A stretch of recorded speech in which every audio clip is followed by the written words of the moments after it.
मंसूर जो हमेशा सरमन कीती मंसूर जो हमेशा पर मना देगा कौन सा लश्कर खजाने जा राकस लया उनको मुले मानो मानो यदा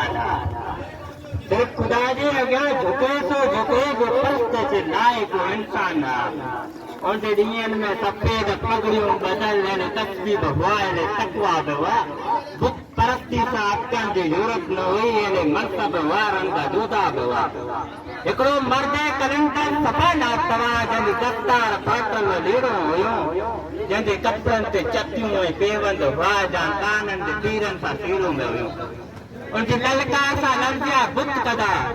चंदू खारनि जी छावत में रुगण लॻी किंत सजाद पोसनि जा पटा बुरियाद फ़क़ीरनि जी पीरनि जी फटकण लॻी ए मसनद नशीनो घणो ई थियो ए मसनद नशीनो घणो ई थियो हाणे दरगाहूं तकिया पे ख़ाली कयूं तूं मलाइक जो मस्तूद इंसान थे भेजे में गांजा ऐं आसिम भरियो लाड़ तुंहिंजी लुटियल सिंध लाड़ तुंहिंजी लुटियल सिंध त लुट बि रही काल जॾो ठठो अॼु कलाची बि वई अॼु तमाची जे तड़ता मुहाणा करिया अॼु हामी ऐं पापी जी मैयत उथी ए ज़माना असांजो कबीलो पुठो ए ज़माना असांजो कबीलो पुठो खून नाइक जी कंहिं सां शिकायत न तुंहिंजी ओछी रविश जी परवाह न अथनि खून आशिक लेकिन हरारत न मक़तलनि जी भितनि ते पढ़ी थो त पढ़